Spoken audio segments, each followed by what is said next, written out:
was alone. I was really scared. If he hurts somebody and you don't stop him, then that's on you forever. I'm Grant from Screen Rant. How you doing today, Jai? Screen Rant Grant, what's up, dude? It's good to see you again. It's been a while. I think last time we spoke was for Honest Thief, and I got to say, though, Catching Dust may be a totally different ride, but it's such a fantastic one from start to finish. I think it's one of my favorite performances of yours to date, and I'd love to hear what it was about Stuart's script and this character that really spoke to you to want to be a part of the project. Well, first, I appreciate that so much. Thank you. I'm really proud of this performance and the film. And, I think for me, it was... The character Stuart wrote just had such complexity and a sort of, there's a subtle conflict going on with him the whole time. We don't get to know too much about what it is that he's trying to protect him and Gina from, and this kind of life that he's committed to for them. But there's a version of the truth that I think we start to gather, and it sort of turns out that that's not quite, accurate either. And I think there was just an opportunity there on screen to do a dance with it where, there's a character within the character. I think he's sort of committing to this minor deception, all to sort of serve an idealistic view that he has about where, he can kind of put them. And it's all about his fear of returning to the kind of life that the city that the Big Smoke sort of pulled him into. He's a damaged guy. He was, he's got a lot of childhood trauma. He was abandoned as a young boy and sort of taught to fend for himself. And, he became at a certain point someone who he wasn't proud of. But he kind of has to commit to this idea that they're just there for the time being and they're running away from imminent danger and all this stuff. But really the danger is in what he's worried about going back to and who it sort of made him become. And I think doing that dance internally as opposed to exposing it all was something that was really attractive to me in playing this role. And I was, really privileged that Stuart wanted me to be a part of it. It was very different from anything I'd ever tackled before. And it was just a wonderful collaborative experience. And I'm stoked with where we got to. And it's nice of you to say that it's some of my better work. And I tend to agree. I think it's in part being given the chance to do something with a character that is really detailed and multifaceted. And that's also, with Stuart guiding that process and obviously my wonderful cast. So thrilled. There's so many layers to Clyde that really do, like you say, make this a sort of great game of figuring out who he is and whether we should empathize with him or not. And I love that you captured so many of those so well. What would you say? I mean, you just laid out such a great framework of who this guy is, but what would you say was sort of the key for you to get into his heart and sort of be able to bring some of those layers to life? I think it's just, I touched on him sort of playing this character for her, and it's about committing to that. But he's damaged, and I think some of his shame is really the thing that stops him from being able to give us more information. And maybe that makes it more interesting from an audience perspective because we're trying to figure it out too.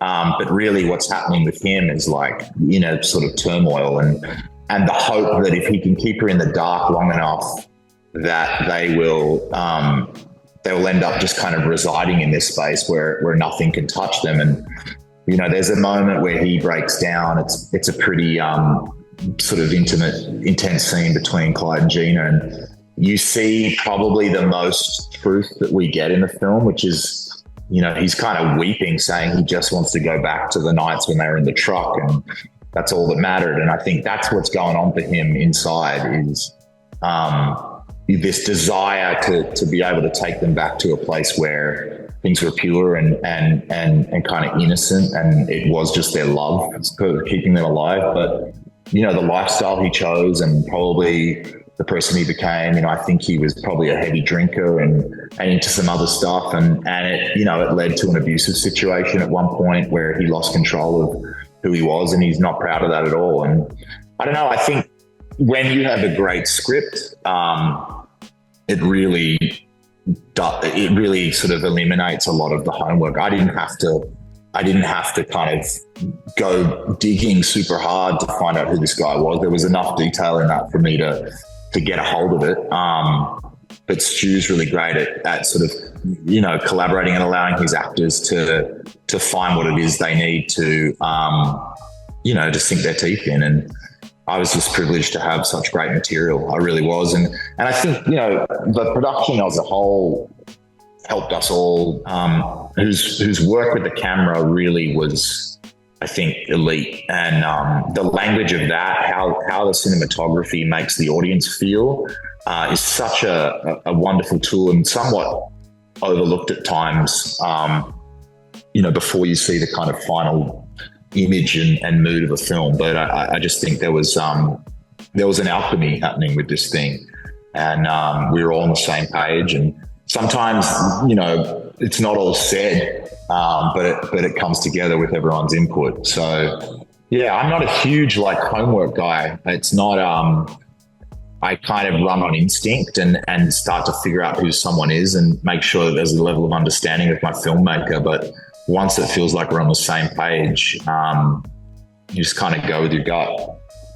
Well, it sounds like your gut took you to the right place, and I'm glad that Stuart was such a great collaborative experience to have. That scene you mentioned in particular is one of the most powerful, I think, in the film. But since we're talking about Gina, I would love to hear what it was like sort of working with Erin for this film to really, create a safe space for each other to dive into these characters and their more vulnerable moments. Look, we met up early on, not too early. Everything comes together pretty quickly on a film of this size, but we kind of broke the ice in LA, and then the tool we use to kind of find who we were before you meet these couple on screen was an idea that one of us had, where we started writing letters to each other from a kind of another Clyde and Gina that we don't really get to meet, but it's a couple that we're somewhat introduced to through references of what a memory of them was like. And I think it helped us just create information that the audience don't ever really get to know, but if it becomes a truth for us, then we get to carry that into the shoot. And it's not that we didn't really continue to kind of deploy that as a weapon. It's just, it created a space where it wasn't wrong, it wasn't right, it didn't have to all line up, but he would tell me things about the memories they had. I would reference stuff. We would talk about, it's almost like extended scenes, there was just a dialogue between us, kind of in print, that helped us sort of see where each other were at and what life might have been like for these two. And that was the most valuable piece of prep, I think, in figuring out who we were and where we'd come from.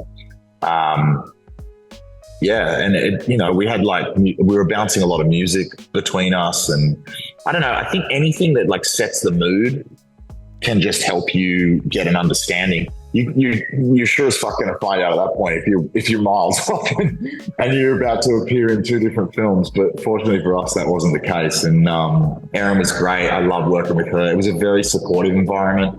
We were really in a bubble on this one, and not just with the two of us, with the four of us. Sickeningly so, in fact. We all kind of fell in love, and it was one of those ones where it was hard to break the seal and actually decompress, because it was such an immersive experience. I can only imagine being out there in the middle of the desert like that, but I love that. That's such a unique way to prep. So I'm glad that you and Erin found that. I see I'm almost out of time. So before I let you go, I did want to ask, I'm still heartbroken over Boomer's death. in the Suicide Squad. And I'd love to know, James has Nathan coming back, even though TDK seemingly died. He's coming back as a Green Lantern now. Do you ever have talks with James about trying to come back? Or how do you feel, these years later about Boomer's death? I don't have talks with James. That's a nice idea, but no, we're cool. We haven't caught up for some time. But look, man, I mean, I would love to see that character get on screen again. And if I'm the guy to play it, then that'd be, even better. I remember having a conversation with him before we shot that installment and kind of feeling like, it was such a bummer that he was killing him off, because I felt like, it derailed any chance of any like lateral movement within that world. And he was the one that was like, that's not true. I mean, anything could happen. These things jump time, they go back and forth, and things could. And it sort of actually, helped me chill out a little, because there was obviously an emotional attachment to that part. And I still feel like there's unfinished business. So who knows? I mean, if things continue to accelerate for me and there's a time where, the right people want to get involved and we can create something more with that character, then I would obviously love to. It was so much fun to play him and take him into a space that wasn't necessarily bound to what we came to know, or what if people did get to know him from the comics, it sort of was a role that jumped all over the place and had different iterations over the years. So I don't see why there's any reason we can't continue to have that conversation. It's just about the right people wanting to do it at the right time. And I certainly wouldn't be closed off to it. Well, I'm going to keep my fingers crossed for you that either James catches up with you for more Boomer or somebody else in that universe, because I know I loved it in both movies and I want to see more. But in the meantime, I really look forward to keeping the word alive about Catching Dust. You all have done such a great job on this film, so I appreciate you taking the time to chat with me about it. I appreciate it so much. Thanks, Grant. Appreciate you, mate. Absolutely. Have a good rest of your week. When I was 12 and a half years old, my mama put $10 in my hand and told me to look after myself. I did as I was told.